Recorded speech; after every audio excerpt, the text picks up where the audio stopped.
This is Gabriela on the scene today with Talk Network Radio. We have a real treat for you just around the corner, and that is Empowered Living with Jeff Byrd. Jeff is the owner of Jeff Byrd Coaching, and he will be coming to you weekly to teach you more about empowered living. Now, let's join Jeff already in the studio. Hello and welcome. I'm Jeff Byrd with Jeff Byrd Coaching, and this is Empowered Living.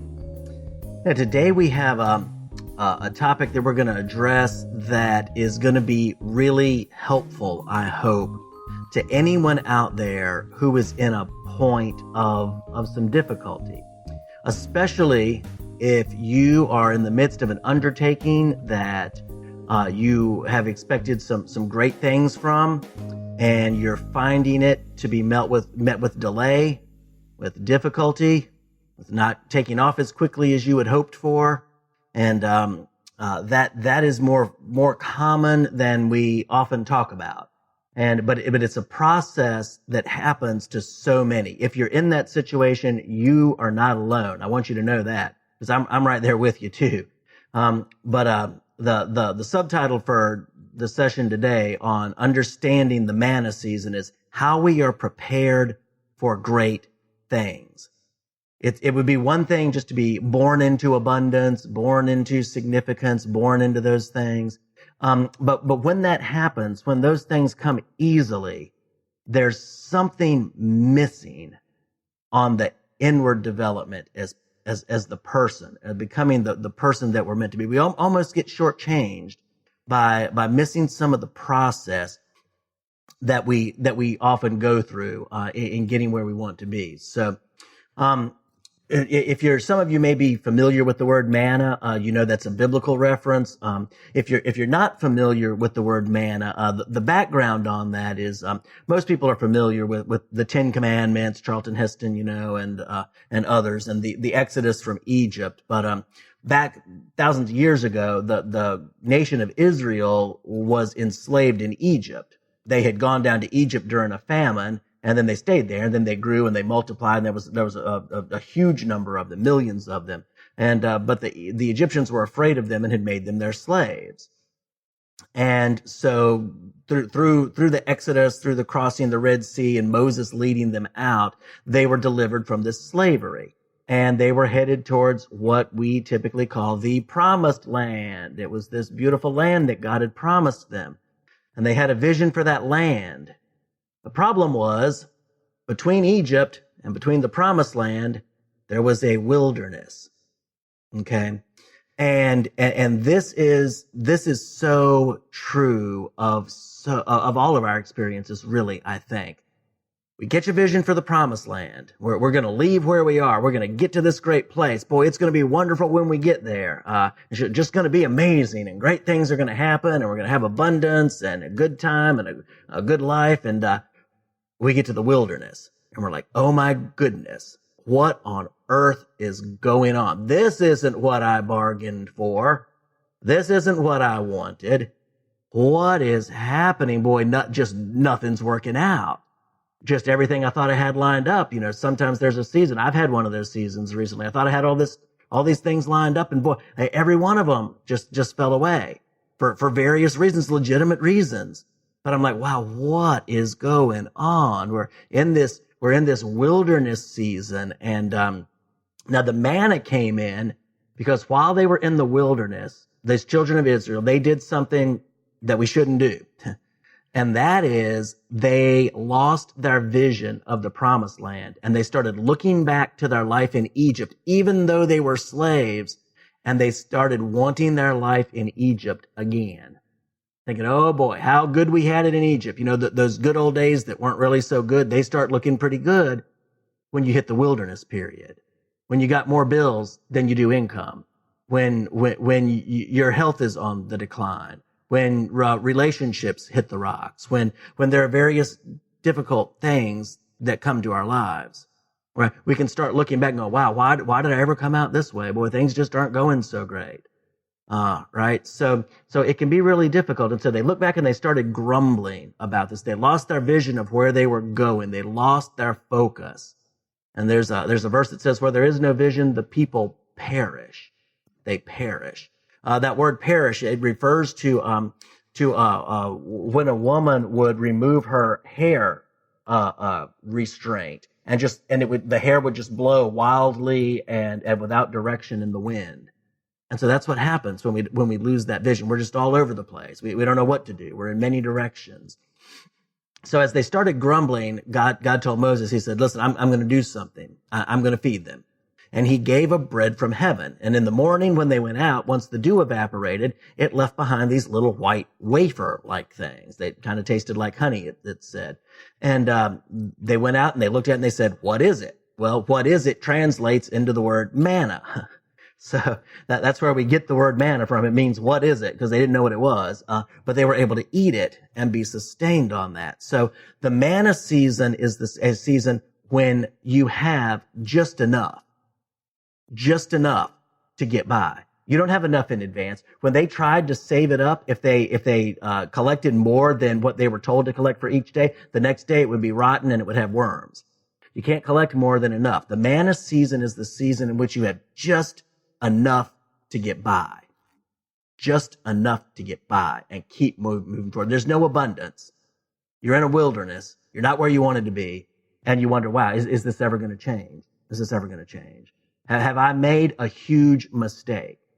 Do I even have what it takes? There's all kinds of questions that arise. There's self-doubts that arise. And you think, boy, maybe there's just something wrong with me. Maybe I thought I was this person that could do this and it's just not happening. And so many go into self-doubt and say, well, maybe I just belonged back there in Egypt. Maybe that's who I really am. Maybe that's my lot in life. Let me just head on back there. And many people give up during the manna season because it's not working out the way they want it to be. There's an old Nickelback song that says this life hasn't turned out quite the way I want it to be. And so many people at that time, it's very, very, very easy to give up. But there's a reason to keep pushing forward. There's a vision and there's better ahead. And if you're in this manna season, let me tell you, I understand exactly what that feels like. I understand the doubts. I understand looking for other lines of work. Oh, what else can I do to make ends meet? What else can I do to move forward? And just doubting yourself and going, I just don't know what to do. It looks like there's nothing else that I'm equipped for. And, what I feel like I'm supposed to be doing isn't coming together. At least not at the pace I expected it to. What am I going to do? So there's a few things that we need to keep in mind during this manna season. Number one, God told Moses that he led the people specifically into that situation to test them, to see what was in their hearts.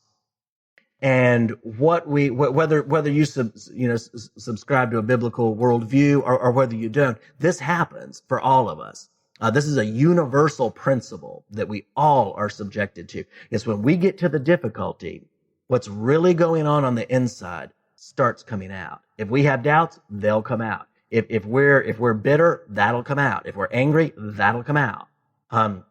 If we just want to go back, because what we wanted out of this, isn't happening, we'll go back. Whatever's on the inside will come out.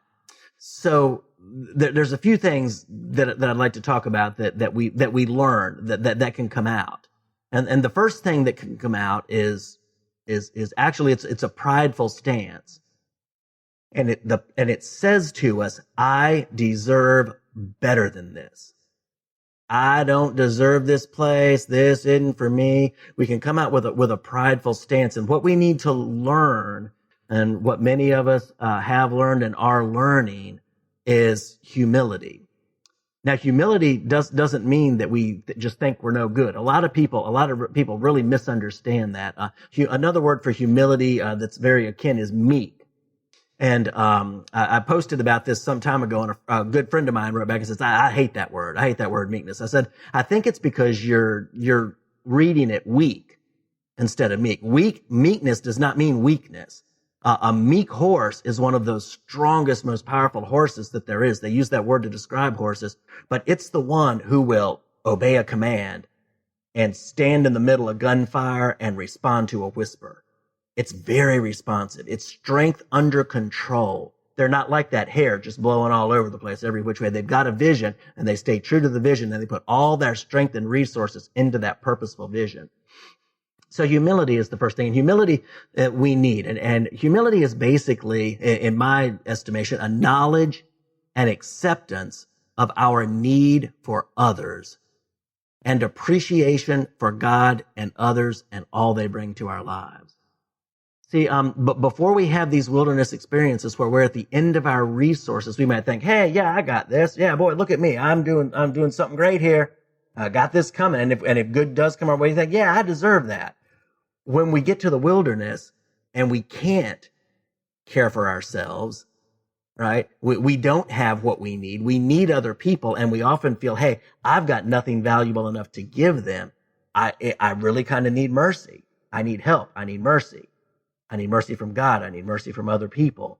And, boy, when they start helping and when the needs start getting met as they come up, it really produces a spirit of gratitude.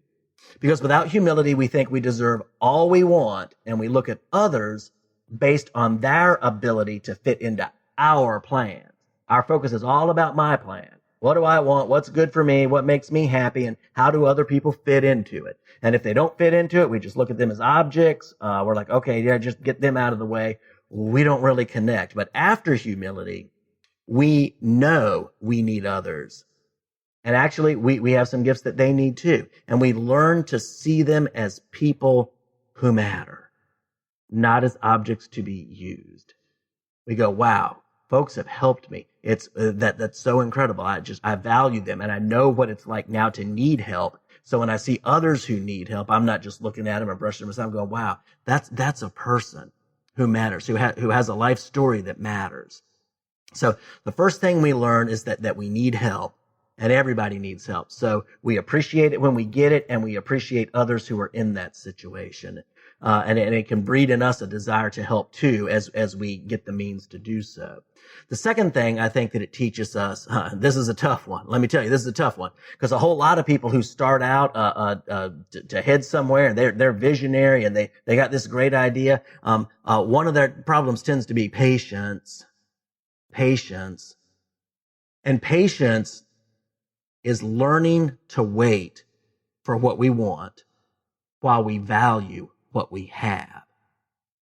We can easily adopt a mindset in this wilderness, in this manna season, where we just become so impatient. And what happens is we're so eager for what we want that we don't have that we forget to appreciate what we've got, right?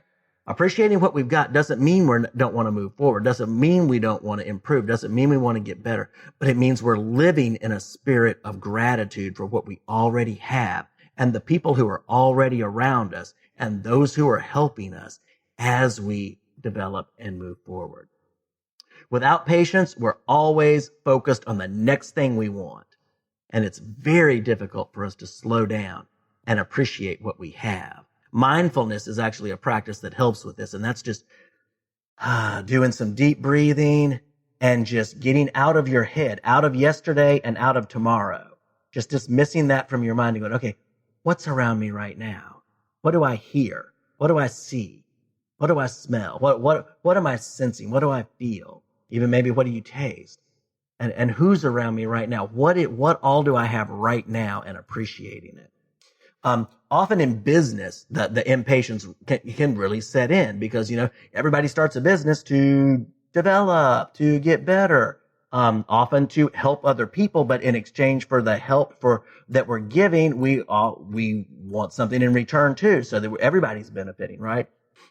But if we're so focused on looking to what we want going forward, rather than appreciating what we have and all we've accomplished, what we'll do is we'll stop appreciating people.